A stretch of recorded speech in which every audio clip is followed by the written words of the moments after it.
and live terminal count. Tous du DDO, attention pour les décomptes finales. 10, 9, 8, 7.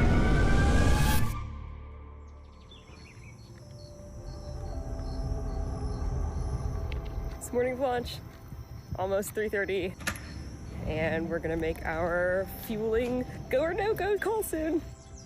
Okay, take it away, Rob. It's all yours. Merry Christmas from the Guiana Space Center, where fueling of the vehicle is moments away, while Webb systems are being carefully monitored for the momentous launch of the largest, most powerful telescope ever sent away from our planet. It is the product of a feat of human ingenuity. 14 countries all working together. We want to look back and see some of the very first stars and galaxies that were born in the early universe. What we call cosmic dawn. We have to accept the fact that we are in a risky business. Everybody said if James Webb is unsuccessful, then NASA will never take on a big challenge again.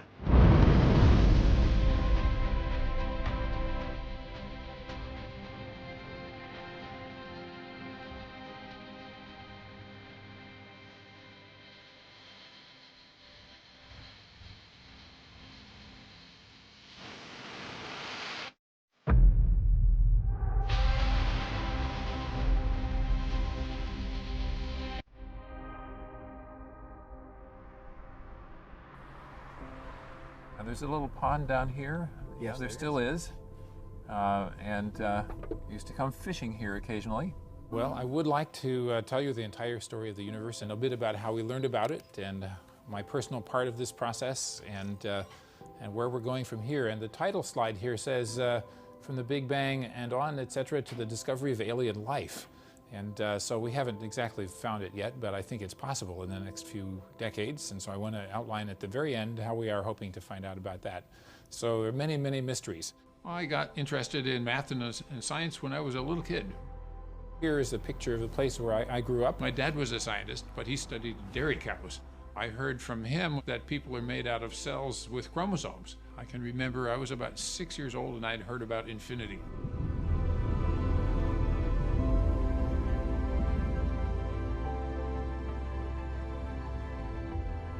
Well, that's pretty fascinating.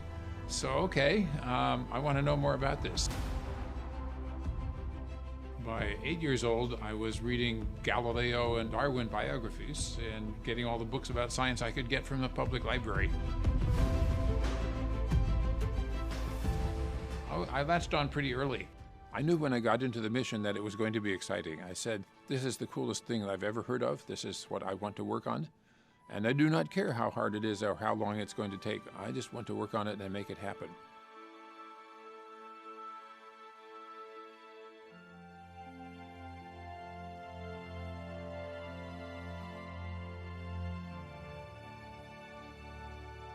I love the feeling of awe, but then sharing that excitement with someone is then the next best feeling in the world. It's super close, but it's not. Oh, these two?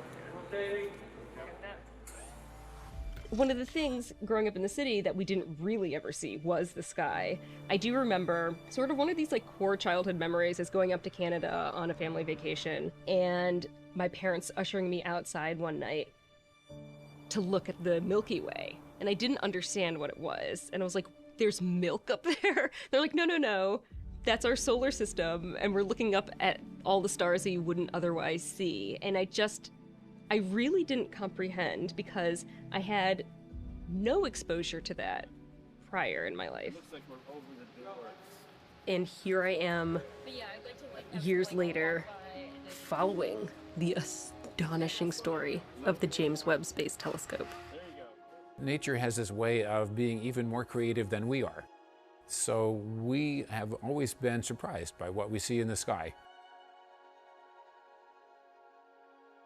This is a really tremendous adventure that we've been on. The first Hubble Deep Field actually came out when I was in high school. I already knew I wanted to be an astronomer, but I remember being just captivated by these images that were coming back from Hubble.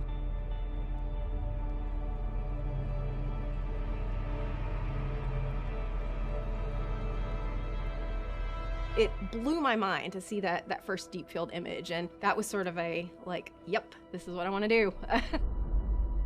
The earliest conception of Webb derived from the fact that Hubble took a deep field and didn't see newly formed galaxies after the birth of the universe. It's sort of like we're missing that very first piece of the puzzle of how galaxies got their start. Every time NASA builds a new telescope, it needs to be way more sensitive than anything we've ever built before. So every time you launch something, it was a new window on the universe. And so for Webb, we needed to build something that was 100 times more capable. The main thing that Webb had to do to be successful was find these very first galaxies. To look back in time to a part of space that we've never seen before and see the very first epoch of galaxies that were born after the Big Bang. People think the Big Bang is a mystery because they think it's not what it is. The actual picture that we have as astronomers is the entire universe is expanding. The material is rushing apart from other material in a rather smooth, continuous way. Well, we see the galaxies rushing away from us. So what's going to make them rush apart? Well, something kicked them off that way. But since we imagine the universe is infinite, it has to be an infinitely large cause, whatever that is. So we just imagine running the movie backwards in our minds until it's different. So when you get farther enough back in time, the temperature, everything's mushed together. The galaxies are mushed together, the stars are mushed together, the atoms are mushed together, the atoms are torn apart into their constituent subatomic particles. So that's the movie you get if you run everything backwards. So then when you run out of imagining, you say, that's the Big Bang. So needless to say, astronomers have been imagining for a long time, what was this? What would you call it if you could name it? I just call it the expanding universe story. In Calvin and Hobbes, there was a different answer. Calvin called it the horrendous space kablooey, but that didn't catch. And I now ask you to step forward to receive your Nobel Prizes from the hands of His Majesty, the King. And it was March of 1996 when John Mather stopped into my office out here at Goddard and asked me if I'd like to work with him on a new telescope idea he was thinking about. And when John came by and said this, of course, this was before he had his Nobel Prize, but everybody knew, oh, if John asked you to work with him, you want to work with him. So I said, sure, that would be fun. I figured, well, I'd do that for a couple of years. So, Dr. Smith, what is a Next Generation Space Telescope? Well, the NGST, or Next Generation Space Telescope, is the logical successor to the Hubble Space Telescope, or HST. NGST is designed to see the first stars and galaxies that light up in the universe. And, well, here we are, more than 25 years later. I'm still working on Webb. Apollo 8, over. Hello, Apollo 8. Loud and clear. Administrator O'Keefe renamed the Next Generation Space Telescope to the James Webb Space Telescope in honor of James Webb, who was the second administrator of NASA. So why name it after this guy? Well, James Webb was largely responsible for the success of the Apollo program. So you're going to have both science and technology appreciating your leadership in this field. I think this can be an asset, this program. I think in time, it's like a lot of things. It's sort of mid-journey, and therefore everybody says, what the hell are we making this trip for? That's right. But at the end of the thing, they may be glad we made it. Houston, Columbia on the high gate, over. Roger, the EVA is progressing beautifully.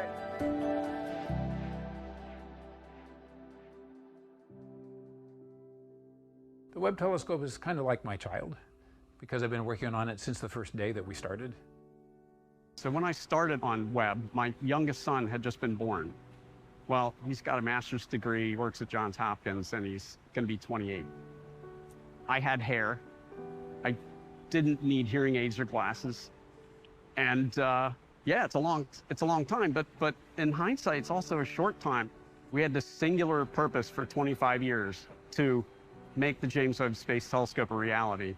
And, people did think we were nuts at first because the technical challenges were so daunting and the number of things we had to advance or literally invent were numerous. I remember we had a draftsman who was able to draw what we said on a whiteboard, and we said we needed a big telescope with a big baffle, a big umbrella to protect it from the heat of the sun.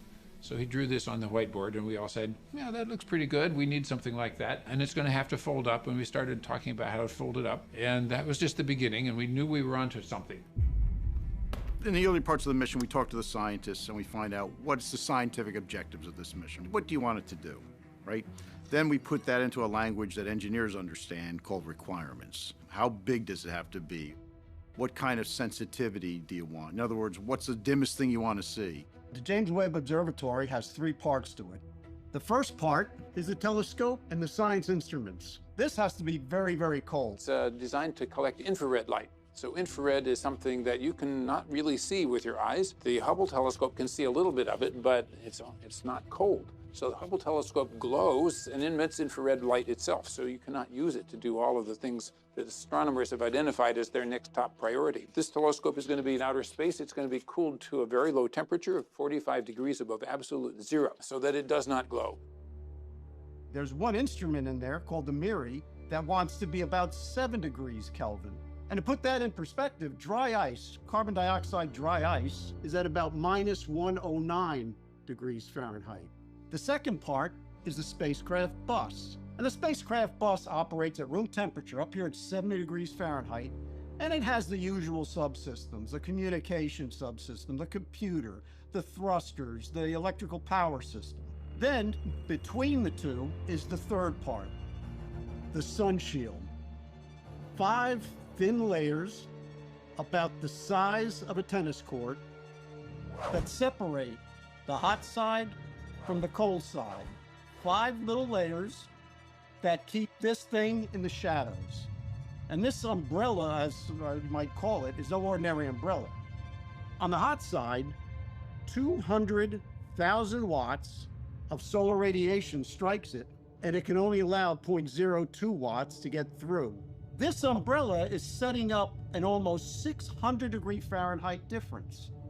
And if it were suntan lotion, it would have an SPF of 10 million. And it's going to have to fold up, and we started talking about how to fold it up. And it's got to be bigger than the Hubble telescope, and it's got to get way out there, and we can't get it there without a pretty big rocket. So what's the biggest one you can get? Well, it's not all that big. We're going to have to make a telescope that's much bigger than the Hubble and simultaneously much lighter. We ended up at half the mass and 7 times the collecting area. All 13,670 pounds, all 6 metric tons of this has to be launched 1 million miles out in outer space. And it has to fit into a fairing that's only about 5 meters in diameter, when the size of this sun shield is 21 meters in diameter. So to do that, we have to fold it up like origami so that it fits into here. Pretty soon we know our job is pretty hard. Okay, gonna have lots of inventions along the way. So we made up a list of 10 inventions that we had to have pretty quickly. And we said, okay, world, tell us how you could make these inventions. You have to keep in mind a lot of the technologies for Webb were new technologies, right? So you have a plan on how you're going to do it. And when you are testing it, lots of times something doesn't work. You have a schedule, a certain amount of time, and a certain amount of money. Basically, people, although they don't quite say so, they think, your telescope looks weird. So our telescope does look different from every other telescope you've ever seen. It doesn't look like Galileo's little tube with a lens at each end. Way different from anything that we've ever built for anywhere before. We're building a perfectly great telescope on the ground. We're aligning on the ground. We're testing on the ground. It's going to work perfectly, right? It's going to be great. Then what do? We bust it up. We fold it up. We put it into a launch vehicle. Then once we get it on orbit and it deploys, now we got to realign it on orbit remotely. 50 of the most complex deployments ever attempted robotically.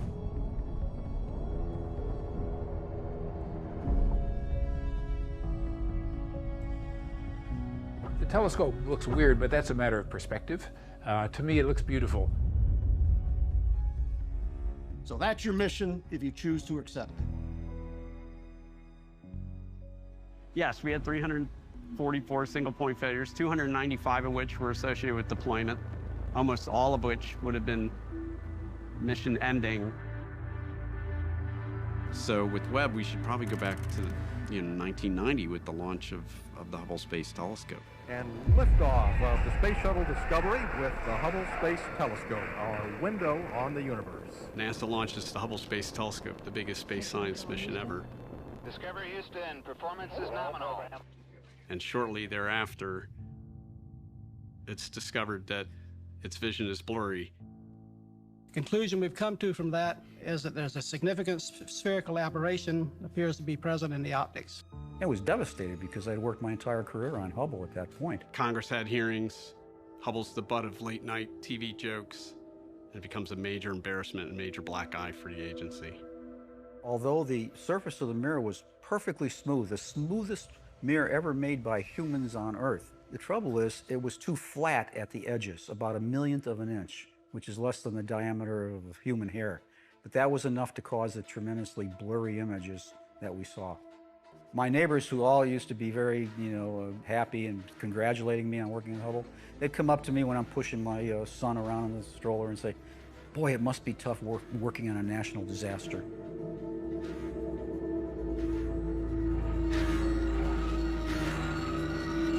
At 200 feet. We can characterize the problem, the spherical aberration problem, well enough that we can take advantage of an insurance policy that we haven't talked much about. And that is, we started a long time ago to plan a maintenance program. That is, every 3 years we plan to go up with the space shuttle, change out instruments, change out things that broke. I come to NASA in 1991 as part of the team to help fix the Hubble Space Telescope. I end up leading a team that's developing corrective optics for the telescope. Astronauts install the corrective optics and a new updated camera. It's completely awesome out here. A lot of work, but well worth it. And after 5 EVAs, spacewalks, the astronauts came home, and about 2 weeks later, we took off the bandages from our eyes, and suddenly Hubble was fixed. It was totally fixed. The most significant contact lens in American history. Over here is the picture taken after the servicing mission. And it works beautifully, in fact, better than original requirements. And it's still working today as one of the most powerful instruments of science ever created. This is one of the things about building JWST. We didn't have that luxury at L2, where we couldn't service it. We knew that.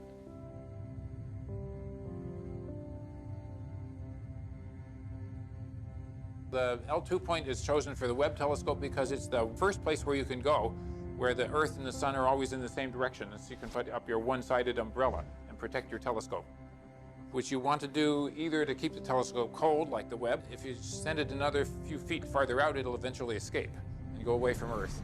If you let it stay a few feet closer in, it'll fall back towards Earth and have some kind of interesting chaotic orbit. Anyway, we wouldn't like that. So it's the boundary between Earth orbit and solar orbit. And that's a good place. We knew that this mission was going to require a number of production facilities and test facilities that didn't exist in the world. Right from the very beginning, we were told to please develop an international partnership to construct the Webb telescope. Webb is a global effort. NASA, ESA, CSA, and contractors all working together. It was 14 countries and more than 29 states all contributing to Webb. I always called it the giggle factor a little bit. Like, can we really do this? This new telescope has, I think, about 64 megapixels. It's not like we could build and test things in those early days. So we were living in virtual land as far as computer simulations, computer modeling. We had picked our architecture in late 2002, and obviously that's when things got really, really busy with trying to make this architecture feasible. Because I would say even at that point we were not quite sure it would all work at that time. It just seemed so far out.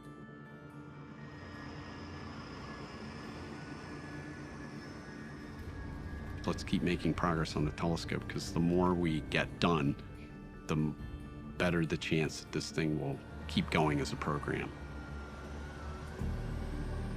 I think of the technologies, the ones that I remember were most challenging were developing the material for the primary mirrors. We had a big effort to determine what that material would be. And it was a kind of exotic choice. We chose a material called beryllium, which is element number 4 in the periodic table. It's extremely stiff, extremely light. It was the cryogenic properties of beryllium that really won out. You know, it's how stable it was at cold temperatures, and its thermal conductivity, how thermally stable things were. When we mine the ore, we have to drill through and blast the rhyolite and remove that to get the volcanic ash layer where the beryllium is. 10,000 years ago, this was the bottom of Lake Bonneville, and millions of years ago, it was an ancient ocean. So then it's pressed into this 550-pound block that's then machined out till it's about 50 pounds. Once that block is machined out to about 50 pounds, the backside is honeycombed. It's really cool looking. Front side gets polished. We're attaching motors to the back so the mirrors can actually move and flex up in space so they can align. Then what we do is we actually subtract off gravity. So we're building this in a place that has gravity. This telescope operates in space that has no gravity. The temperature change that happens between Earth and space actually deforms the mirror significantly. You literally polish, the wrong surface into a mirror so that when they cool down, and they change their shape as they cool, it's the right surface. And so we actually make the mirror less good on Earth, so it can be more perfect in space. We would then send them to Huntsville, Alabama, where we would test them at Marshall, and we would cool them down to these very cold temperatures and measure with a special test device how they change as they cool down. Let's talk a little bit about those 18 iconic gold mirrors that are actually on this telescope. Amber, can you tell us about the science behind those mirrors? So the reason the mirrors are gold in the first place is because gold is a good reflector of infrared light. So we've already talked about how Webb will view the universe in the infrared part of the spectrum. And that means it will see light that's just a little bit more red than visible light, than what your eyes can see. And so it turns out that gold reflects that type of light really well. So that's sort of the science behind why the mirror is gold. So these are things that people don't realize it takes to get a telescope like the Webb telescope built. But every week that went by, we started getting questions of like, why is this taking so long? And is this going to go on for, and there was a lot of pressure. Okay, the Committee on Science, Space, and Technology come to order. The James Webb Space Telescope has been identified by the astrophysics community as its top priority. There were voices out there. There was talk of, oh, let's cancel this thing. There was always a concern of mine personally from long before. We could end up like the superconducting super collider, right? Don't want Webb to end up like that. A really large science project ended up being too much and too long, and people lost the stomach to see it through. Thank you for the question. Congress got really worried about our Webb telescope and said, isn't that kind of crazy not to be able to service it? And the answer is, yeah, that's the only choice we had. The James Webb Space Telescope is another case study of NASA's mismanagement. I know this is how can we justify I hope that we don't lose sight of why the United States is undertaking this complex mission in the first place. If James Webb is fully funded, NASA will be on track to launch the largest and most powerful space observatory ever built. The average person would be like, I couldn't, bear the pressure and anxiety and stuff. And what's the secret? How do you handle the pressure of something like this is an amazing question. I will say the bonds that we built through failure and then through success, of course, it was a family. We argued. The position is the mom, mission operations manager, and it was, the job is kind of sometimes like being the mom for everybody. So everybody in here, I almost, you get to the point where you're almost personally putting them into the positions, and you're kind of helping them grow into what's going to happen. You're trying to prepare them, because I would tell people that it was a very stressful job as we got closer.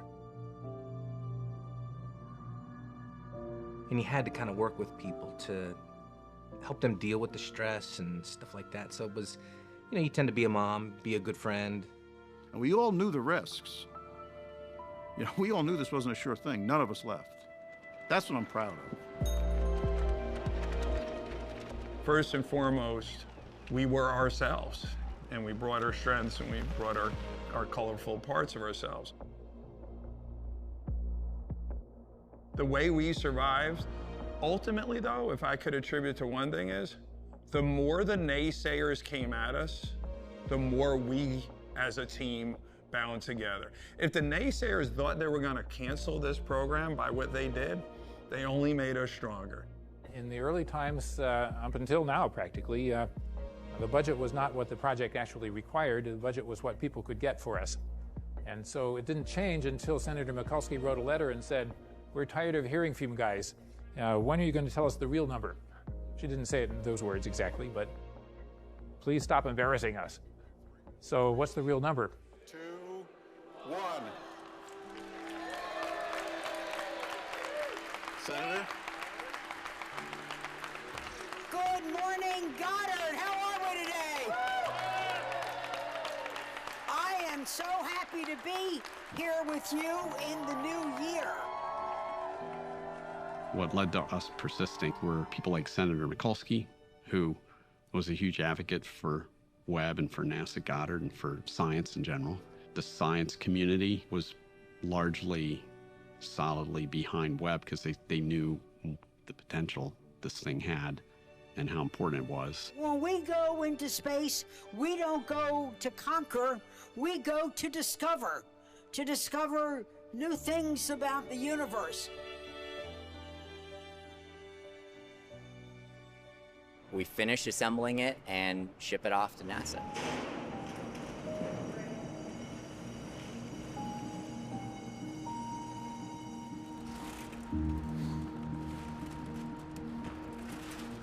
We really don't know any much about it. We know that it was 18 pieces.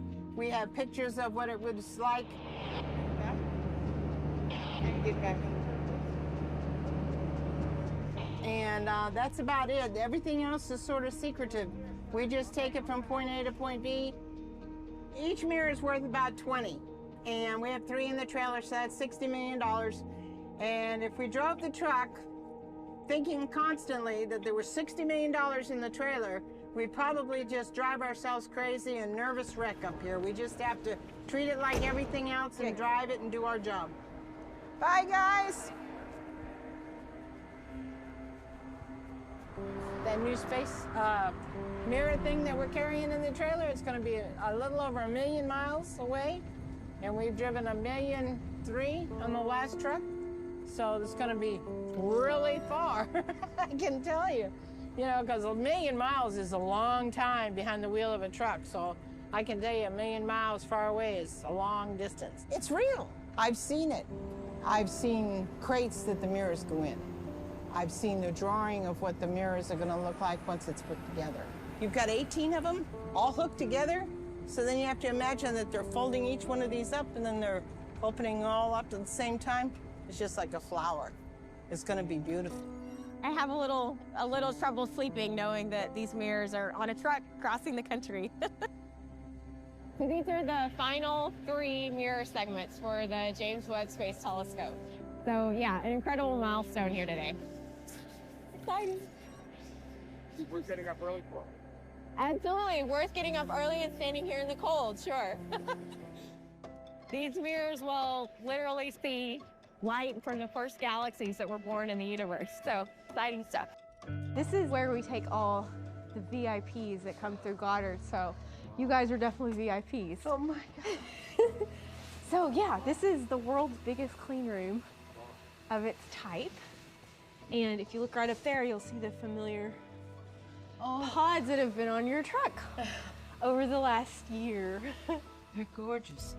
They are. They're beautiful. Remarkable. And so this big yellow structure here is where we're going to assemble the mirrors onto the back plane of the telescope. So it'll sit flat, and then that robotic arm right over there will take all the mirrors and place them down on the back plane. So yeah, we have to keep everything clean so that once it gets out to the clean part of space, it's, it's already clean. It really is clean. Yeah, and I mean, you see the guys in the bunny suits down here. Wow. So They have to stay protected. And that whole wall over here is air filters. So I guess you can't smoke in there. Can't eat Definitely chicken not. wings in there No, either. no, Bummer. No chicken wings No allowed in beer, the clean room. no TVs. Everything's so clean.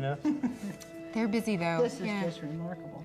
Yeah. So when we watch this thing take off and we know that it's in space, Oh, that's what we were there. Yeah. We saw it.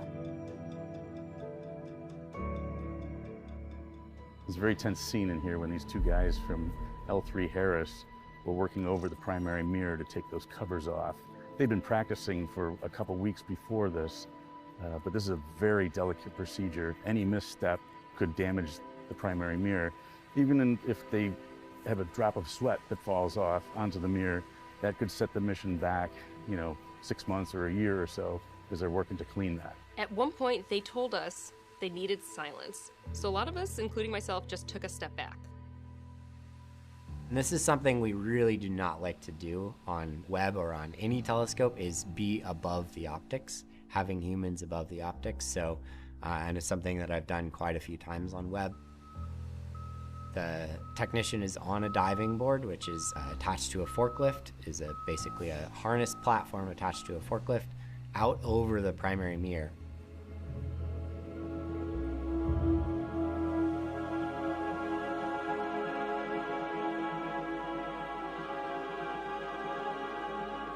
And then physically removing a hard cover from each mirror segment.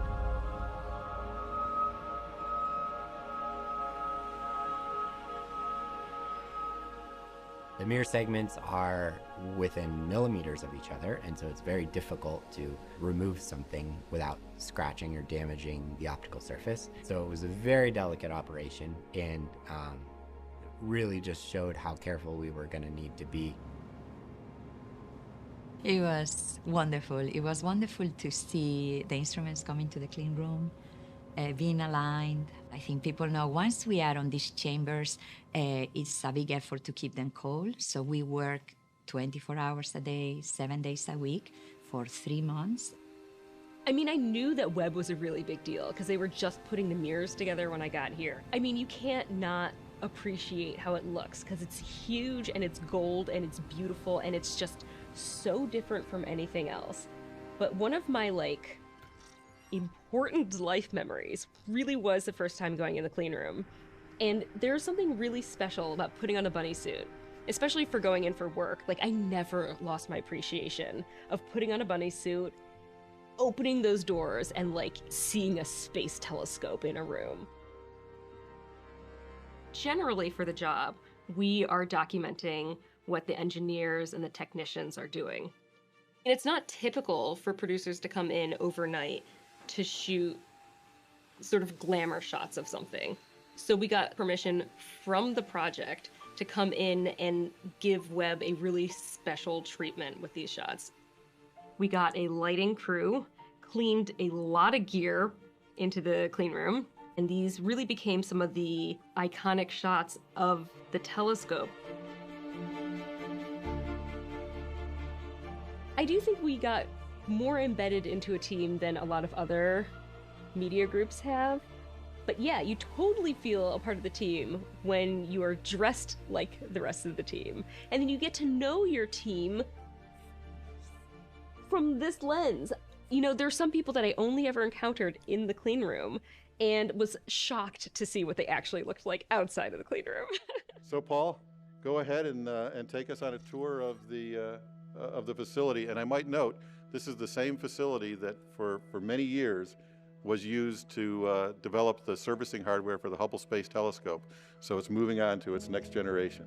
Paul, it's all yours. So there are 4 instruments and the science instrument module itself. Webb has 4 state-of-the-art science instruments and a guider. The instruments consist of a collection of high-resolution cameras that give you the pretty pictures, and spectrographs. And the spectrographs are the real scientific muscle behind James Webb. They're the ones that can tease out the signals that tells you the physics and the chemistry of the objects they're looking at. Behind every image and spectra that we are seeing from Webb, our instrument has to work. So NASA asked the Canadian agency to contribute the Fine Guidance Sensor. That instrument is one that looks for a particular star in the sky, what we call a guide star. Once it finds it, it keeps that position. The intent is to keep the observatory as stable as possible. If you want to take a picture with your camera and your camera is moving, that picture is not going to be good. So we do the same on orbit with this instrument that I look after, and that's a complex operation. I'm an astrophysicist, but I work as a systems engineer on the James Webb Space Telescope, in particular looking after two of the instruments, one of the science instruments and the instrument that guides the telescope to let it take all these pictures that we're seeing. The system would not guide without, because she was the systems person for the guider, and it was such a complex thing to do guiding. There are so many technical details. She had her arms around all of it. I don't know how we could have gotten through all of the complicated way to verify that Webb could point and track properly. That was a complicated thing to prove to ourselves that that was all going to work, and Begonia was key to that. And what was great about her was she had this personality which was so positive. Which is where you have it. I grew up in Spain. I did my degree there. Then I did my PhD in astrophysics in the UK. And then I think for family reasons, we ended up moving to Canada. And in there, I moved to the private sector, but to the space industry. So I started actually in Canada as the technical lead for the two instruments that were the contribution to this telescope from Canada. And of course, all these things are super careful. Each instrument is built to meet what they need to do on orbit. Each of them has been tested to show that it can survive the worst part, the launch with the vibration and the noise, the acoustics. We had 3 of these tests on the chamber here at Goddard. The first one had 2 of the instruments, the Canadian and one of the European ones. Good morning. I'm Chris Scalise, Director of the Goddard Space Flight Center. Welcome to the center. I'm standing in Building 29, and behind me is the clean room where we're building the James Webb Space Telescope. And as you can see behind me are the 18 mirrors that form the telescope. Now, so that you can start hearing about the telescope, I want to introduce John Mather. Thank you, Chris. Well, welcome to our science party here today. I think it's a wonderful day to celebrate, and I want to tell you a little bit about what we're doing it for. Today, we're celebrating the fact that our telescope is finished, and we're about to prove that it works. So that's a pretty important milestone for today. When you're launching in a rocket, it's what we call random vibe. It's just random shaking, right? We did what we called a sine vibe test, which is essentially vibrate the thing at a given frequency. Where we literally will shake the full telescope to simulate the effects of launch. And then change the frequency slowly and watch how your system behaves. It's a much more stressing test, but that means that you have the possibility of over-testing certain parts. Certain parts resonate at certain frequencies. And when they start resonating and you go 3, 4, 5, 6, 7 vibrations, you start building up energy. You start with a little shake, and then you go up and you shake it a little harder, and you shake it a little harder.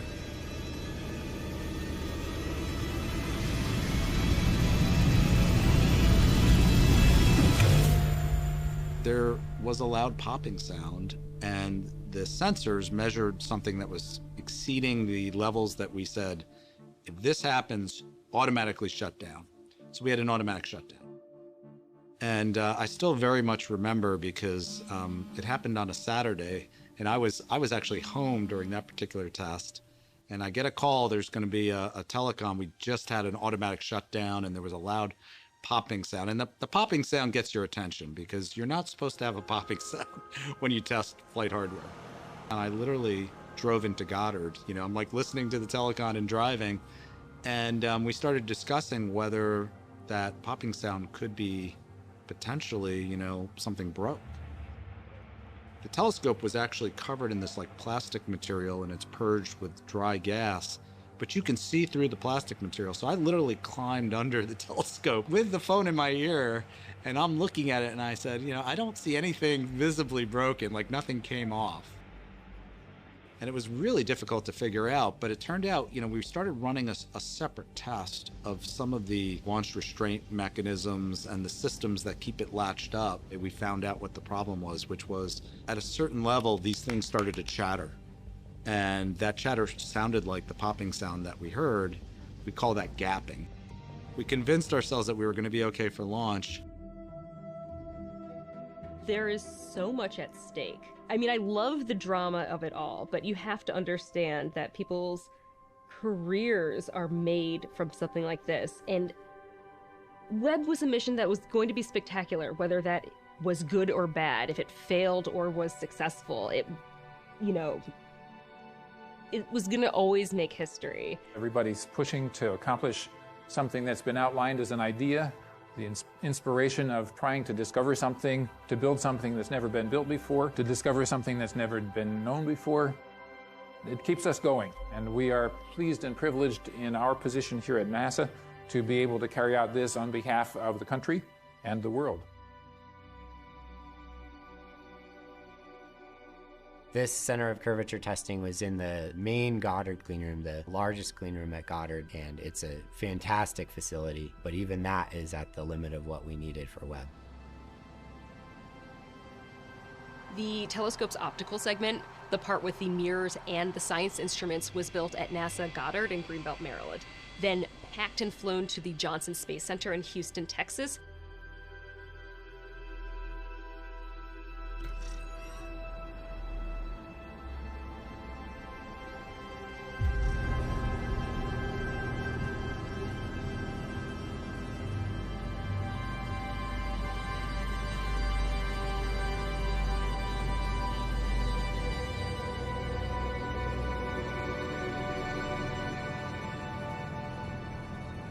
We needed a very large chamber to test Webb end-to-end optically. So we wound up using JSC Chamber A, which is the same vacuum chamber that was used to test the Apollo landers. And it's been a long way, but we're here.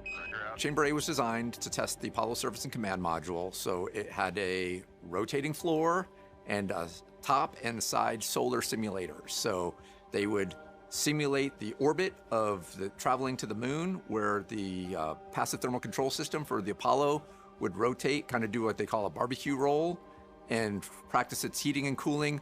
And we did that with actual astronauts. It was before my time, so when I say we did that, I'm talking NASA, not me personally. Didn't really get used very much.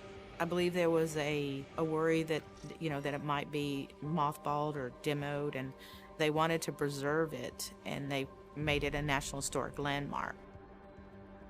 So Chamber A, with its 40-foot diameter door, is a pop culture icon. It's been in music videos like Aerosmith.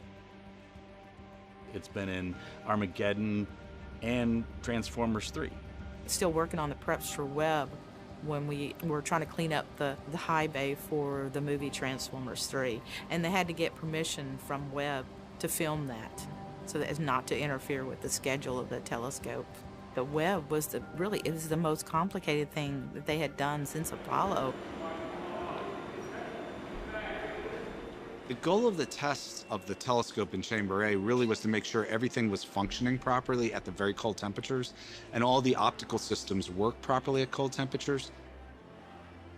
It was the one time we could test the entire telescope at the very cold temperatures. The test was nominally a 3-month test where we would cool the telescope down. It took almost a month to cool the telescope to this minus 400 degree Fahrenheit temperature. And then a little over a month, we'd stay at these very cold temperatures. And it was the first time we were going to test the full primary mirror as a mirror, because we'd only tested individual mirrors at that point. So we had to see that the shapes of all of them matched. It was the first time we were going to test the telescope, sort of end to end. Most of the cooling that we do actually is done with a very large liquid nitrogen canister inside of the vacuum chamber. We run liquid nitrogen through it, and that cools us down to about 75 degrees above absolute zero. To get even colder, we'll have a liquid helium system inside of that, but most of the cooling capacity comes from the liquid nitrogen itself.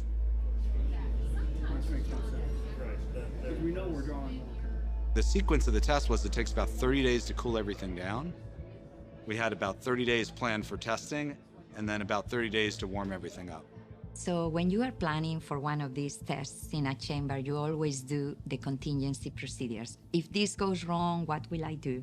And I still remember our first meeting for Houston, where we go through all the things we can do if the chamber loses power, if this instrument doesn't work, whatever. And then they say, well, we also have to plan for a hurricane. And I remember being there saying, what? Are you kidding me?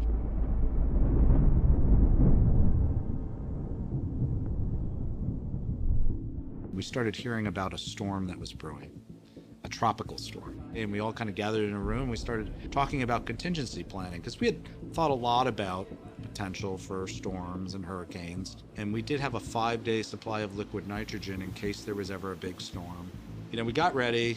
The storm got upgraded and upgraded and upgraded to Category 3 and Category 4. So we were monitoring, and I remember finishing my shift, and the hurricane, it seemed that it was going to come. And we were like, well, what shall we do? And they said, we'll know, so don't worry, go home. I remember going for dinner with some colleagues. We went to the restaurant for dinner. And when we left, the water, you know, we were paddling on water. The water on the street was as high as the sidewalk. So that night, the hurricane hit.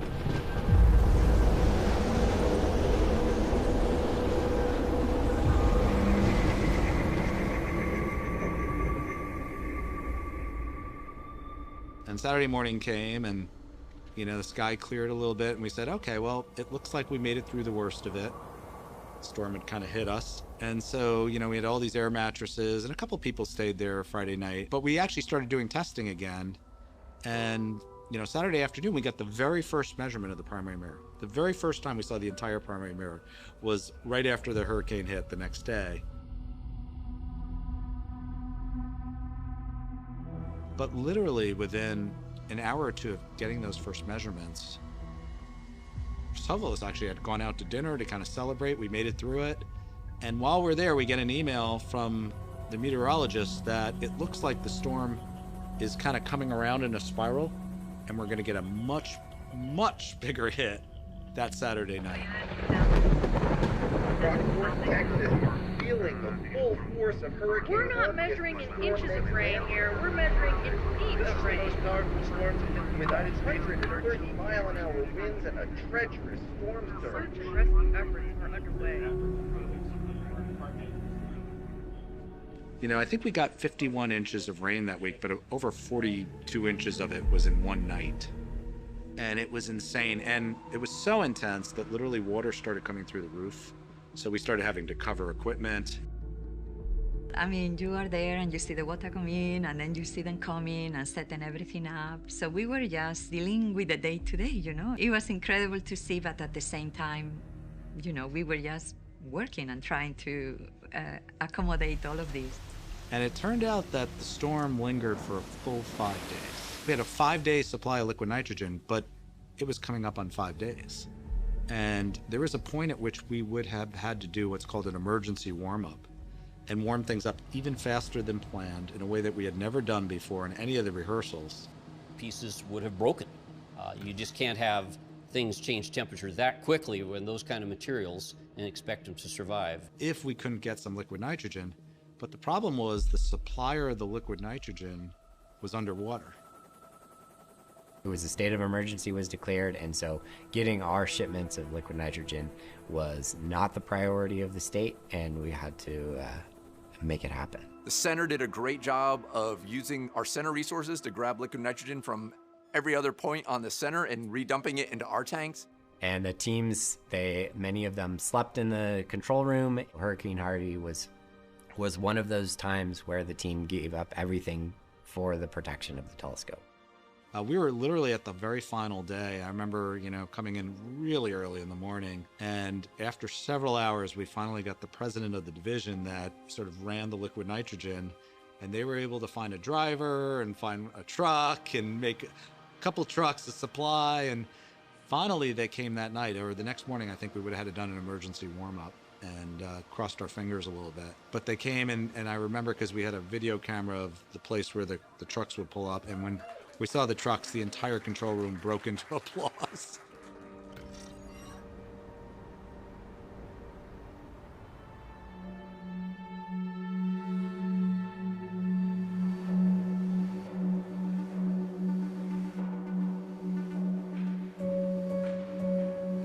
I was one of the first people in the chamber after when we opened it up. It was actually on my birthday. And it was one of the most powerful experiences of my time working on Webb. The chamber is amazing with the door shut. It's all black.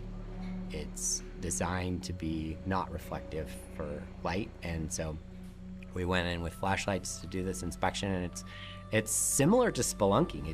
It's like going into a cave that has a space telescope in it. It is absolutely the coolest thing. We need to climb up on scaffolding to get to see the primary mirror. And so we went into the chamber and climbed up on the scaffolding to take a look, and it was brilliant to see the gold mirrors against the black background in this chamber. Well, when I got past the beauty of seeing the gold mirrors again, they were absolutely filthy. So this was...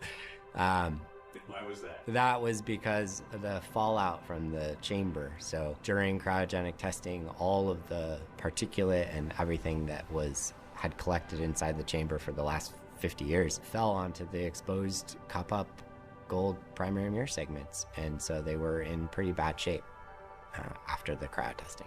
A decision was made to clean the mirrors.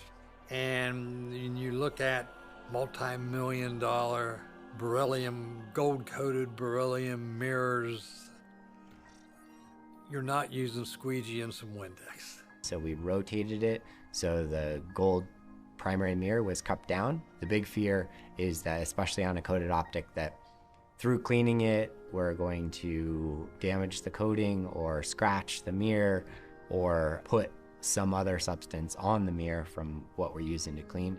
Larkin and his group from Ball went in a prone position with a very special kind of brush and IPA where they cleaned all of the primary and the secondary mirror with tiny little brush strokes. Maybe each stroke was a half an inch to an inch. And so it was incredibly detailed work that took a while.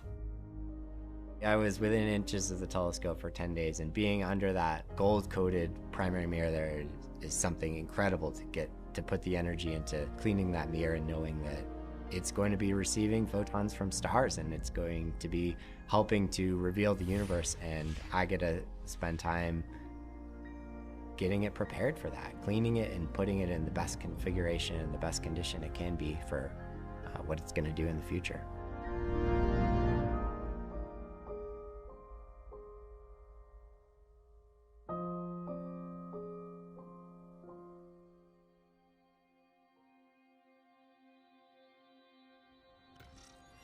The other tough things when it comes to deployments are obviously the big, flexible, floppy things like the sun shield. Of all the deployments, that's the one that really is the toughest for many of us. Because the mirrors, just as an example, they are big, they have to work, but they're also very rigid, and we have a lot of experience with how to move big, rigid things and latch them in orbit. But the floppity things, the flexible things like membranes, making sure they go where you want, and more importantly, they don't go where you don't want them to go, that's tough. How do I feel about the sunshield design? Boy, so here's the thing. I personally think that the sunshield design is very complicated. There are a lot of pulleys and cables and motors and drives. On the other hand, if you ask me, hey, go simplify the sunshield design, I would not know where to begin.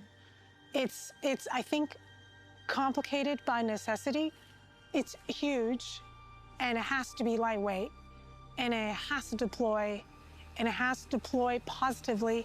We have to have tension on it. It can't be loose or floppy, and it has to stow and get folded. You bring in all of these constraints, and if you think about design as a space, right? You know, certain things cut off a giant portion of that space, and you bring in all these constraints, you're left with a relatively narrow box in which you can design. And, you know, because it exists, it's hard to imagine it being any other way. It's like your life, right? You grew up the way you are, and you are who you are because of the things that shape your existence. And so it's hard to say if you had a do-over, you'd be any different. The sun shield is the key to the entire Webb Observatory. You know, it's the thing that blocks out the heat from the sun, the earth, and the moon from Webb's optics and instruments, allowing them to get down to those super cold temperatures necessary for them to operate. There is not a book. There's no design standards. The sun shield is so novel that we can't find anything like that's been flown that has these crazy things it needs to do. The sun shield turned out to be, I think, maybe a bigger challenge than some people thought, because, you know, although there were people experienced at deploying large things that have floppy elements to them, it's still a hard problem, and this was a unique sun shield. And so we wanted to test out things like, you know, how do we actually just handle this material? It's very thin. There's 5 layers, and the thinnest layer is 1 mil, which is 1/1000th of an inch. So, you know, much thinner than your hair. We wanted to make sure we could just handle it without ripping it. If you ever try to fold origami, you know that paper can really only be folded a few times. It makes creases, there's lines. The big thing with the sun shield early on was, how do we support it during launch? You know, it's floppy. You know, you got these 5 things that all fold up. You still have to hold it down for launch, or it'll sag, it'll move around and tear itself up. So you have to give it support. The launch environment's rather violent.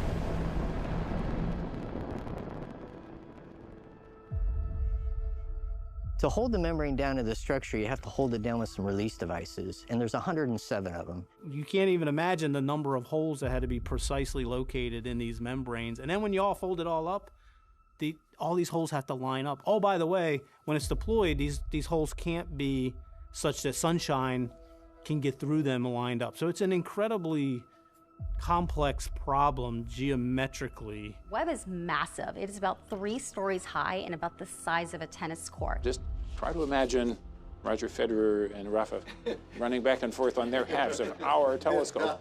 Just picture that and just imagine how large this is and what a hard job that is. So NEA is a non-explosive actuator. So these are the types of release mechanisms that we use on Webb. The majority of our release mechanisms were all on the sun shield. And we're going to skewer it, and we're going to pin it to this big structure. And then when we get on orbit, we'll retract those pins, and everything will be good. And I remember a meeting where we're like, yeah, it sounds like a really bad idea.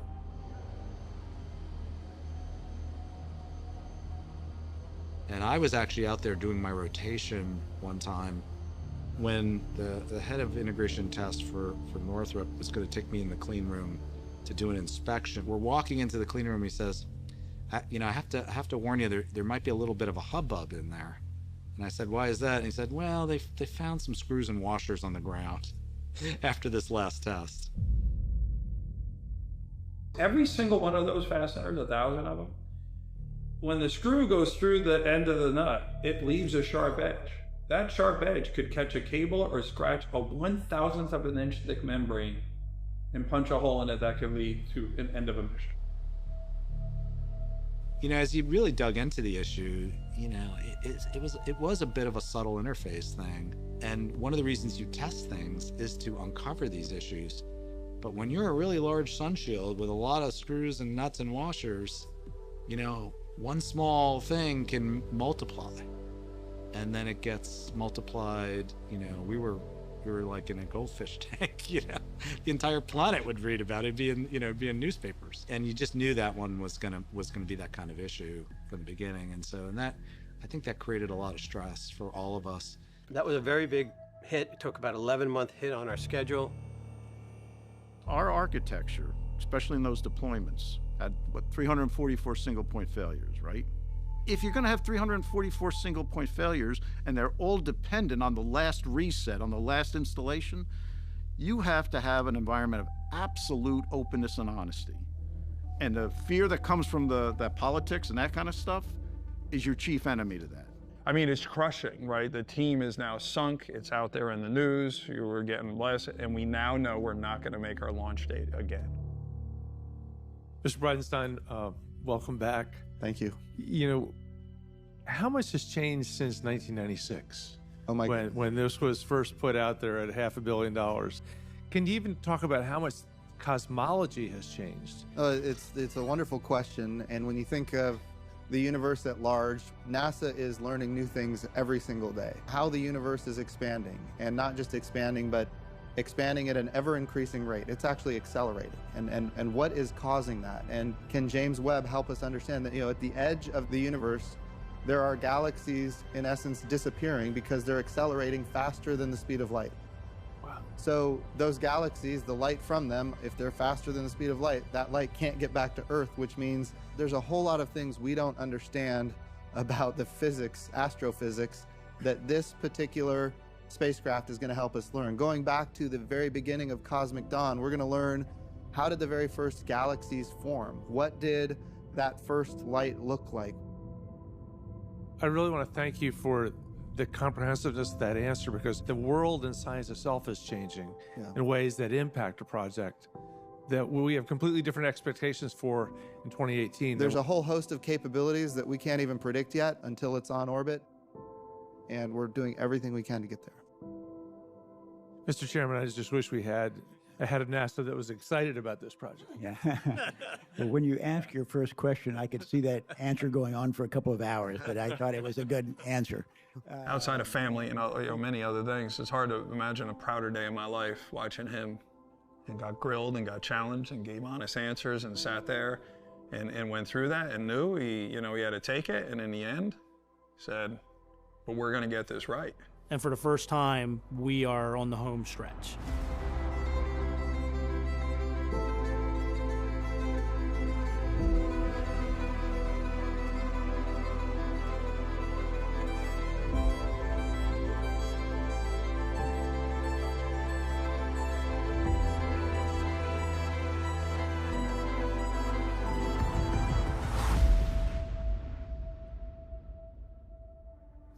'20 comes around and COVID hits. And at the time, it was like, you gotta be kidding me. When people ask me what the biggest challenge on Webb was, I almost always say COVID.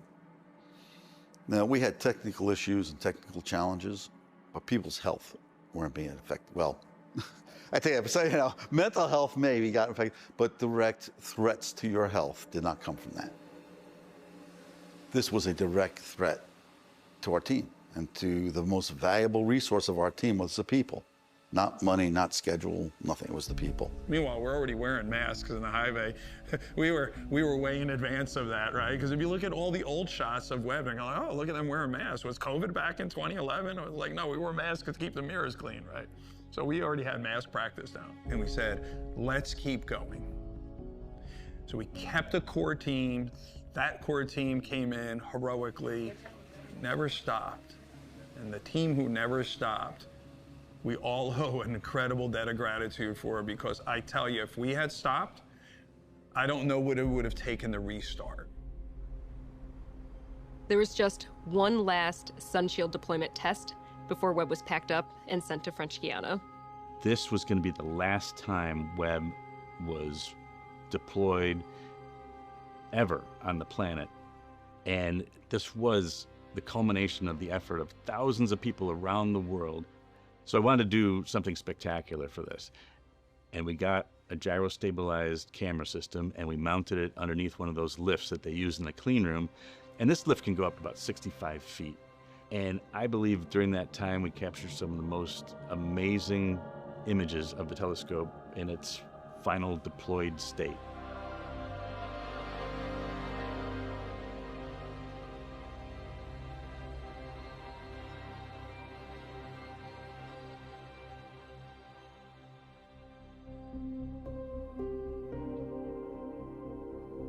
The last step as we were going through our deployments was removing that lens cap right before the sunshield was folded up. The instruments are very sensitive to light. They're designed to be extremely sensitive so they can sense far off faint stars. And so lights from the clean room could potentially damage these instruments. And so we had kept this cover in place not only for contamination to keep any sort of debris or small particulate out of the micro shutters, but also to optically protect the instruments from light that could potentially damage the sensors. This lens cap was removed at the last possible moment while we were stowing the 4 sunshield, and I was the one to do that.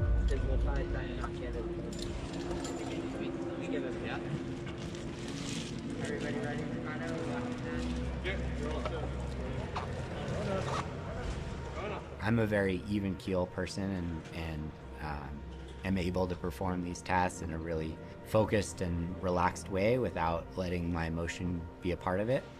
And this one got me. This one was different. It was the last time that I would be in front of the mirrors in that way. It was the last time that I would see inside the aft optics assembly, see the tertiary mirror and the fine steering mirror and the instruments.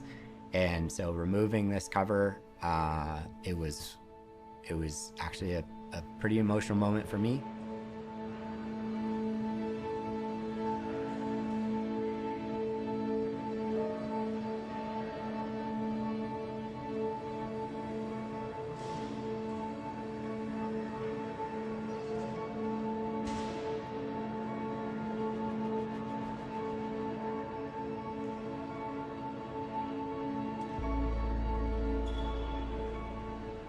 I was able to keep it together and not drip tears anywhere and get the cover off perfectly and get Webb ready to go, but it was a very emotionally impactful moment for me, saying goodbye to that part of Webb. What's the one aspect of the design that you lose the most sleep over? Good question. I don't lose sleep over this. I did that already. I think what worries most people the most is that deployment. It's really hard to prove that it will do the same thing next time that it did last time. With the deployment, you fold it back up one last time, and then you push the button one last time, and it's got to be the same. So this is tricky. And the deployments cannot possibly be tested in exactly the same condition they will see in space. Zero gravity, cold, vacuum, we don't got that here. That's what I think most people worry about the most. And the expectation is probably the hardest thing, I would say.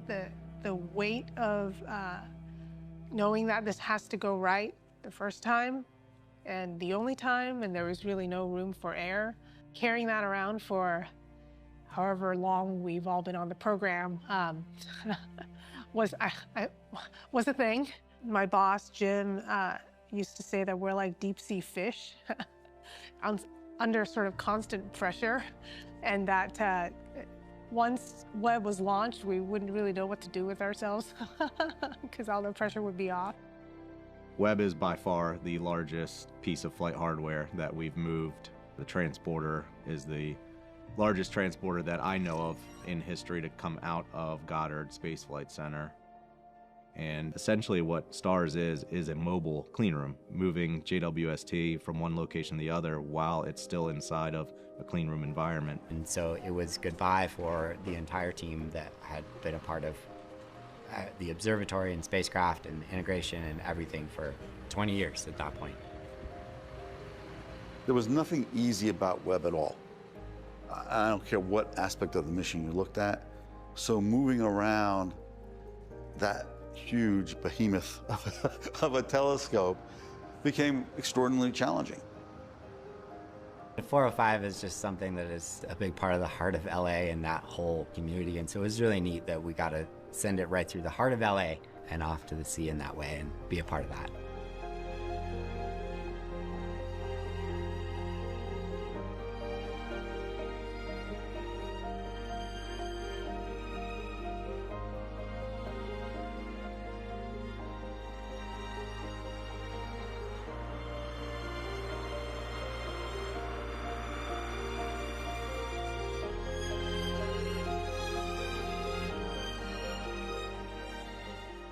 It's going 4 times farther away than the moon over there, and it's going to be there for eternity.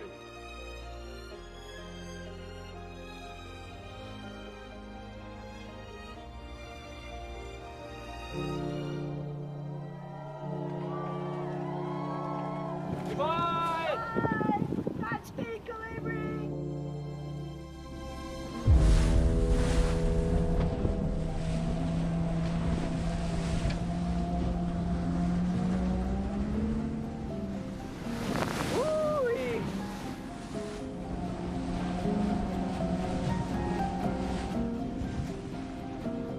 shipping the James Webb Space Telescope to its launch site in French Guiana.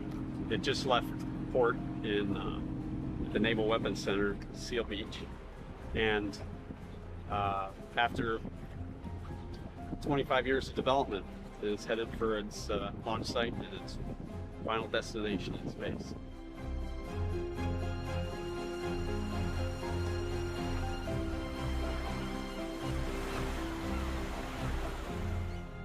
One of the interesting parts about when we departed is security. How did we make sure that we didn't encounter any sort of pirates or causing any disruption to our shipment? In the maritime industry, you can track ships everywhere they go. As we were departing from Seal Beach, there were posts on the internet because there is a vibrant community of people that are very interested in what's happening with JWST. And so on Reddit, actually, there was one particular person that was really good at tracking the ship, and he was giving a great log to the general public of where the ship was going. I was actually able to reach out to him, explain to him, you know, it would be great of him to maybe just add a little bit of vagueness to where the ship was actually going, the direction, just a little bit less detail. And surprisingly, he was great about it. You know, he went about posting and saying that, got a little bit more generic with the locations.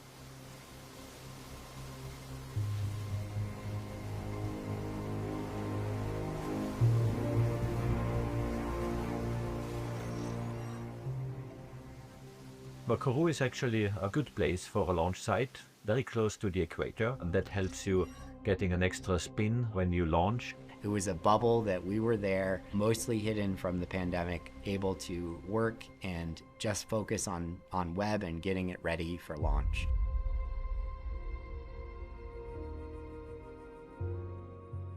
The weather's pretty volatile. I mean, you're in a tropical environment, even in December. In fact, caused one launch delay of a few days. Under the umbrella of that launch delay, no pun intended, the technical folks preparing Webb for rollout had a bit of extra time to be able to attend to last-minute preparations.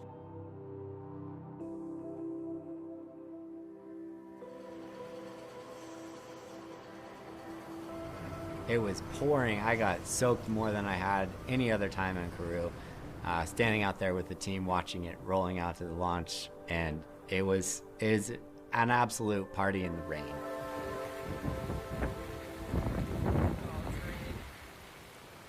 We weren't going anyplace until Webb was off the ground safely on its way.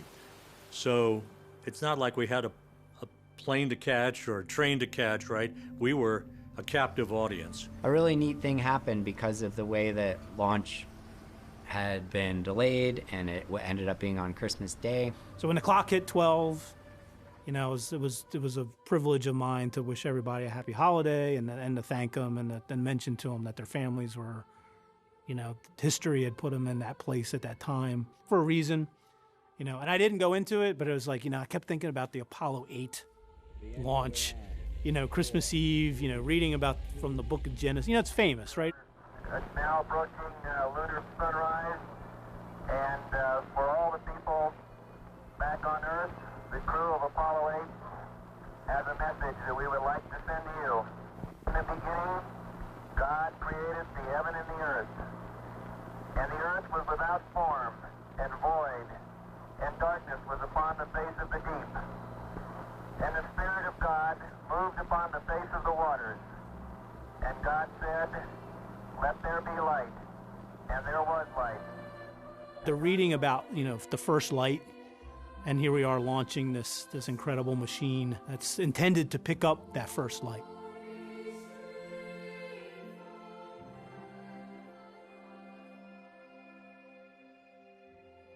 When the Webb telescope was launched, I was just sitting on the sofa with my wife because COVID was happening, so everybody stayed home. We didn't have any launch parties. Okay, well, that's how it goes. People thought, well, surely you must be on the edge of your chair because you've been working on this forever and it could go wrong. That's not how I felt. I felt, of course it's going to work. We've done everything we should do. I haven't yet thought a lot about what is the proper Zen mode to get into for launch day. By that point, the die is already cast, right? Either we built it correctly and it's going to work, or we're going to find surprises on orbit, but it's time to go find out. It's all looking very good here at the spaceport for a Christmas Day launch. Operations running smoothly, the countdown ticking over nicely. All the systems are green and we are go for launch.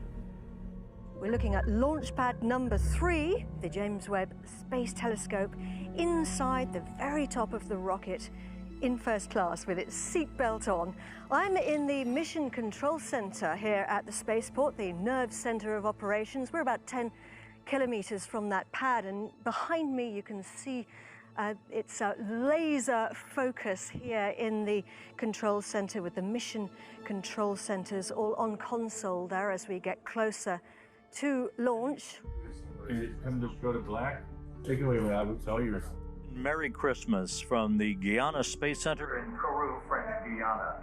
You know, they do Ariane 5 launches frequently out of French Guiana, but there was something different about this one. There was something in the air that said, this has a different aura, this has a different importance, this one had a different flavor to it, and you knew you were in the middle of something big.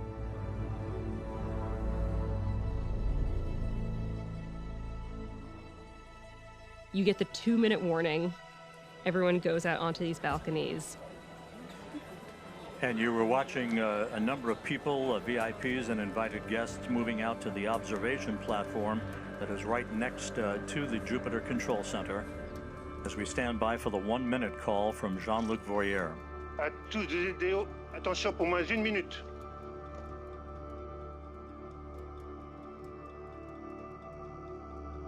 Top, à 0 moins 1 minute. Thumbs up from Jean-Luc Voyer. All systems are go. We're inside a minute now, T-minus 50 seconds and counting. And you wait. And you can hear a little speaker with Rob's commentary. Turbo pumps will come up to flight speed for 7 seconds, and the command will be issued to ignite the solid rocket boosters. The James Webb Space Telescope will be on its way. And then he starts counting down. T-minus 30 seconds and counting. By the time he got to 8, my throat was just closing. Standing by for terminal count. À tous de DDO, attention pour les décomptes finales. 10, 9, 8, 7, 6, 5, 4, 3, 2, unité.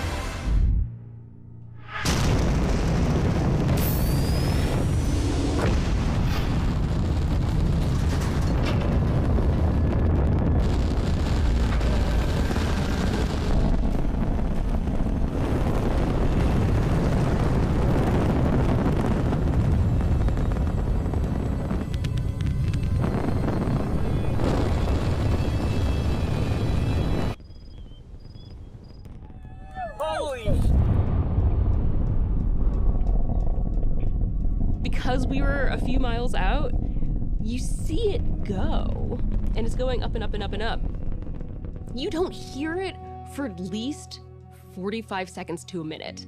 You know, all of my hopes and dreams and wishes and frankly, a piece of me launched at that time. And you see it go, and it's such a strange thing to only hear it, and it just rumbles. At liftoff. Décollage. Décollage, liftoff from a tropical rainforest to the edge of time itself. James Webb begins a voyage back to the birth of the universe. And it's a really specific, odd rumble that a rocket has leaving the atmosphere that also keeps it special in your memory because it's something that is very different than sounds that you hear anytime else. Just over a minute from now, Springs will gently push Webb away from the upper stage of the Ariane 5. There's this loop running in your brain where you're like, did that just really happen? You know, did we just really take off after multiple decades at this? Did we just really leave the Earth? Séparation Webb Space Telescope. Go Webb!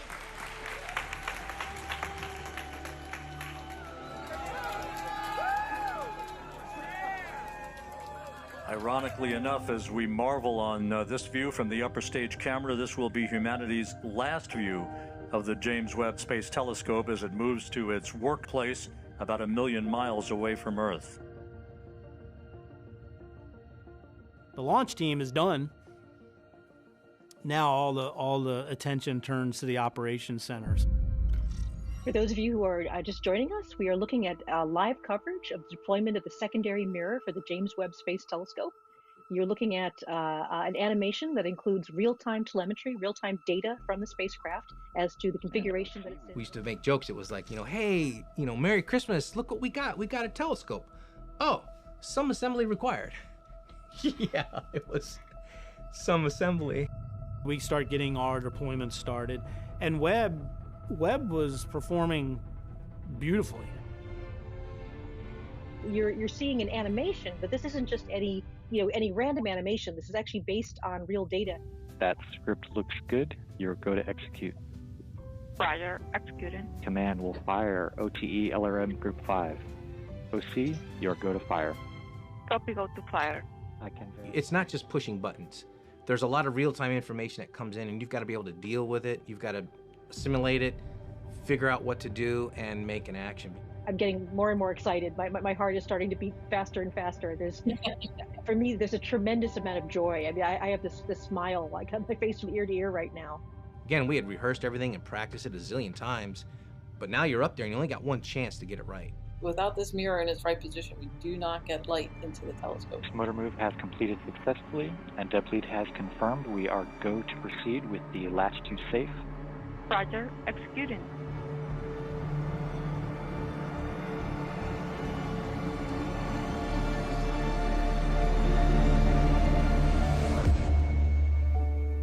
We are now at a point where we're about 600,000 miles from Earth, and we actually have a telescope. So congratulations to everybody.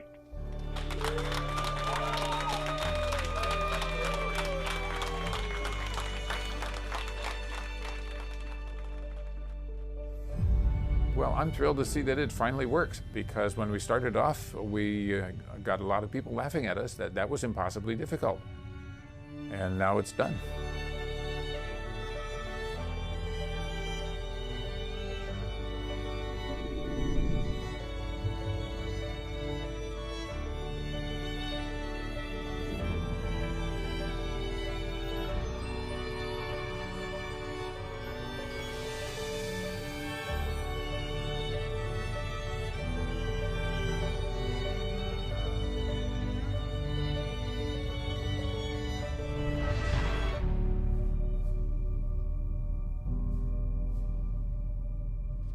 Hey, John, how are you doing? Hey, John. Well, When we built the equipment, we drew our requirements up, they're all numbers. Nobody tells you what that means in terms of the beauty of the universe. Years and years ago, people asked me, John, are the pictures going to be beautiful? And I said yes, but I didn't know what they'd be like. So it was an act of faith, but it was a good act of faith. Whatever's out there, we're going to see it. And we haven't cranked this sucker up to 11, but we're going to. When things got cold enough, the cameras worked. Saw those first images. It was like, yeah, this is pretty cool. We're really, standing on the backs of thousands of people over many, many different disciplines to make this happen.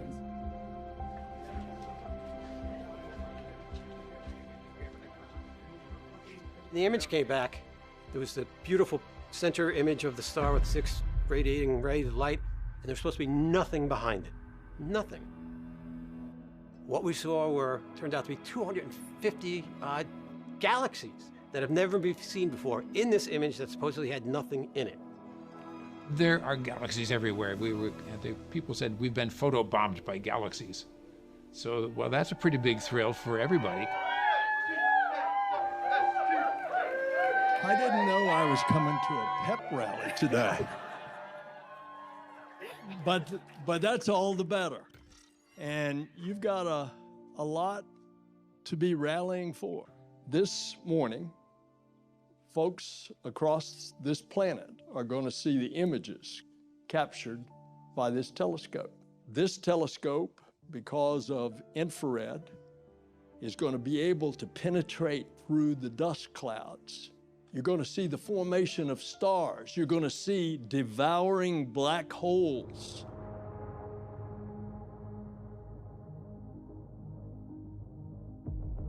we go. Let's do it. Okay, we've got the whole world watching. Are you ready to put the first image up? Oh, let's do it.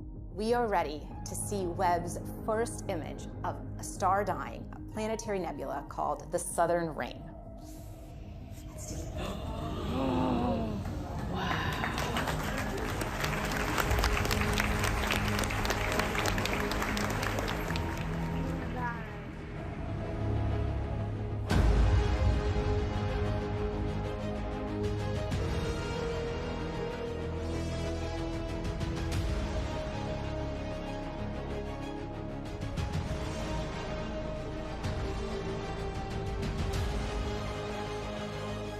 Art that is out there in the sky, revealed for the first time. We're thinking of the team and we're thanking them. John, thanks to you, thanks to all of you.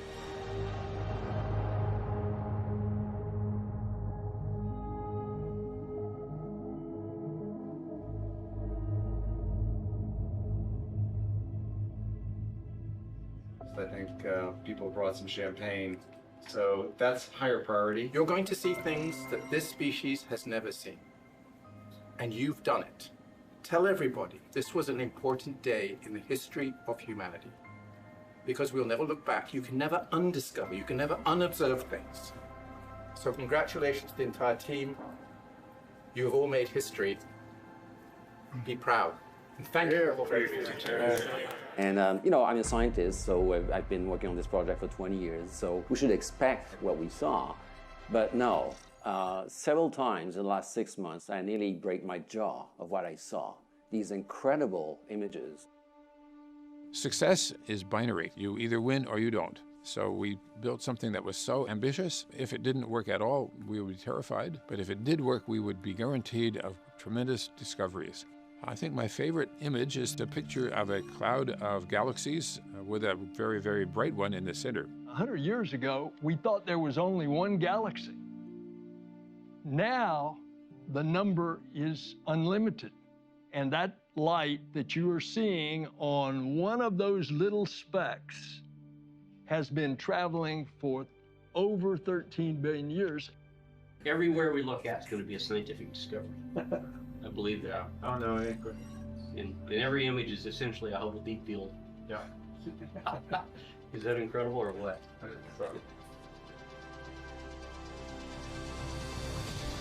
This stunning vista of the cosmic cliffs of the Carina Nebula reveals new details about this vast stellar nursery. Today, for the first time, we're seeing brand new stars that were previously completely hidden from our view. I present to you Maisie's Galaxy, which is named after my daughter, as we both discovered it on her 9th birthday, and she had been asking me for months to name a galaxy after her. I would like to leave you with one of my favorite images. It's called Stephan's Quintet, and it's wondrous.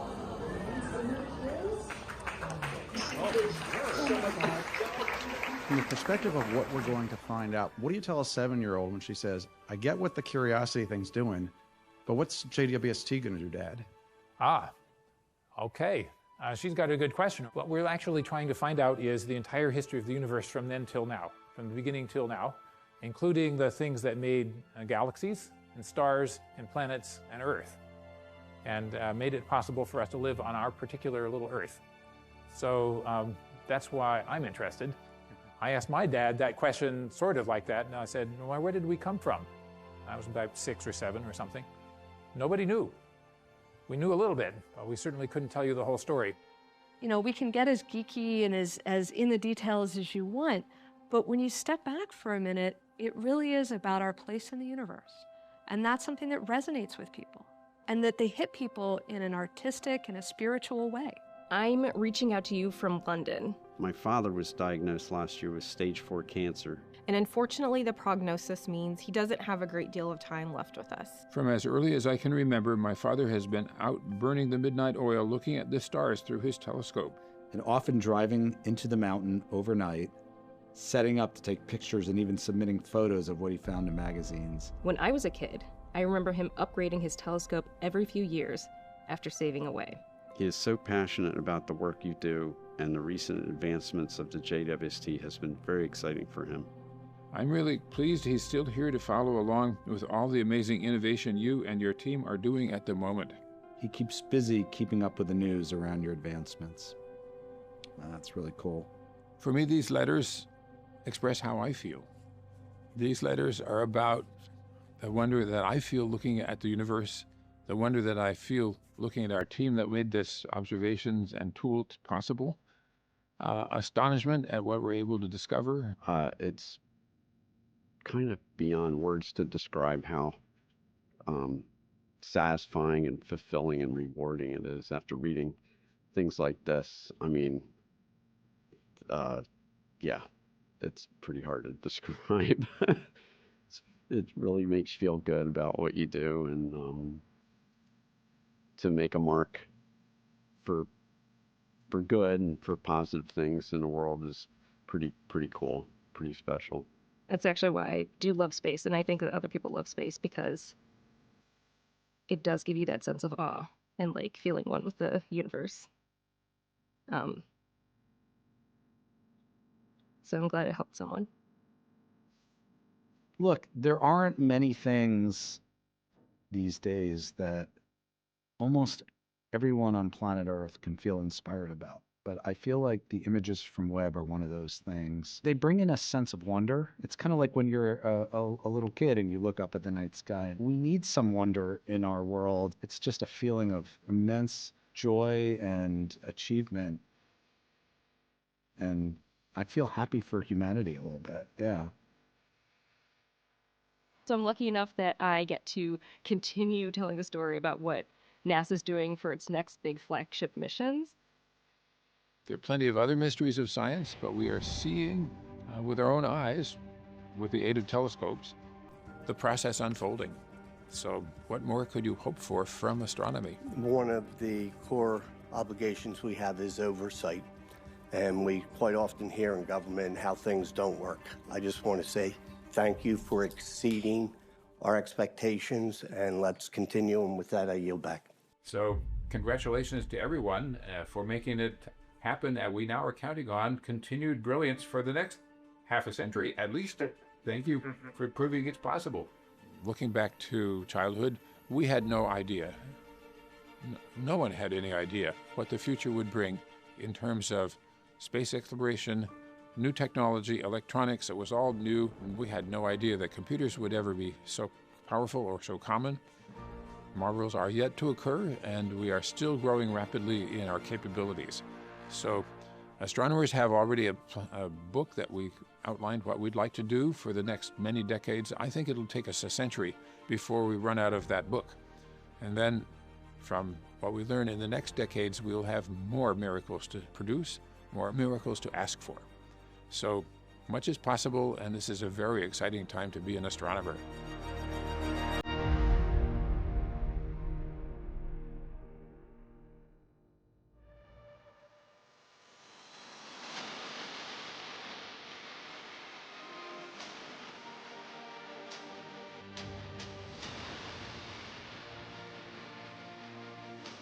I get to see things that are way beyond Earth because of where I work. That will surely surprise us in some way that I can't tell you. It's an exciting moment. This thing's been a long time in the making. And once we get it out there, we got to robotically put it back together. That's never been done before. Pride in humanity that when we want to, we can do that.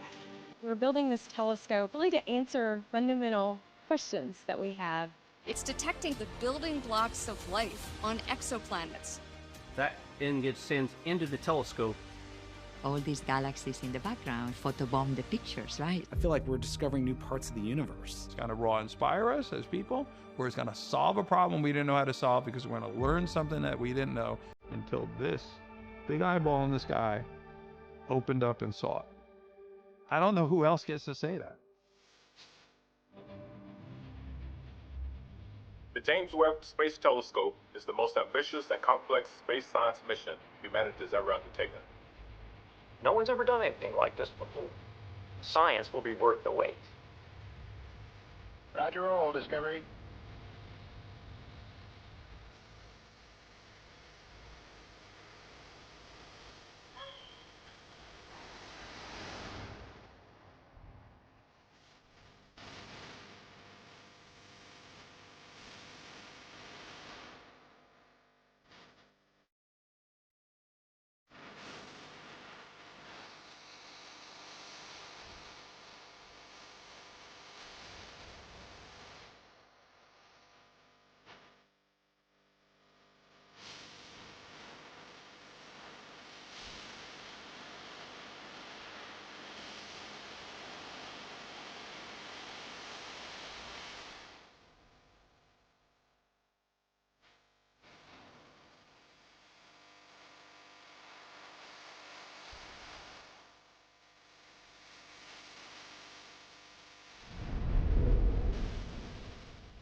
researchers were astonished to see the dust cloud annihilated when the massive stars exploded.